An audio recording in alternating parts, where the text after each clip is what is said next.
আমার channel unique রেসিপিবিডিকে subscribe করুন এবং বেল বাটন প্রেস করুন আমার সকল ভিডিওর আপডেটস সবার প্রথমে পাওয়ার জন্য। আসসালামু আলাইকুম everyone, welcome back to my channel. আশা করছি সবাই ভালো আছেন।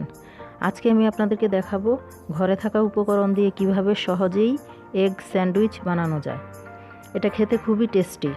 বাচ্চাদের টিফিনে বা বিকেলে চায়ের সাথে নাস্তা হিসেবেও এটা আপনারা তৈরি করে খেতে পারেন। বাচ্চাদের তো খুবই পছন্দের খাবার এটা। তো শুরু করছি আজকের রেসিপি। প্রথমেই আমি সেদ্ধ ডিম দুটোকে একটা কাঁটা চামচের সাহায্যে ভেঙে ঝুরি করে নিচ্ছি।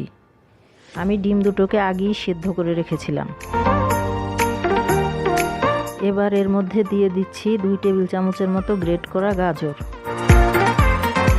দিচ্ছি গ্রেট করা শসা 2 টেবিল চামচ,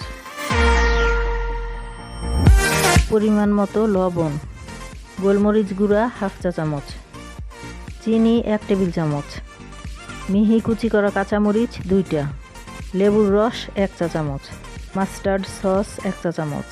এটা আমি ঘরে বানিয়েছি। ডেসক্রিপশন বক্সে এর লিঙ্কটা দেওয়া থাকবে, আপনারা চাইলে দেখে নিতে পারেন।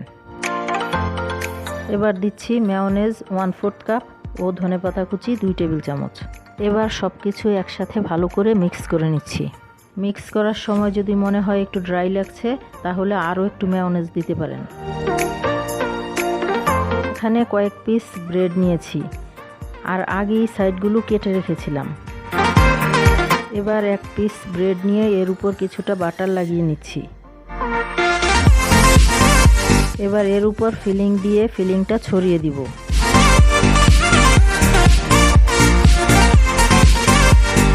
এখন আরেকটা ব্রেড নিয়ে এর উপর দিয়ে একটা নাইফের সাহায্যে কোনাকুনি কেটে দুটো ভাগ করে নিব। রেডি হয়ে গেল মজাদার এগ স্যান্ডউইচ।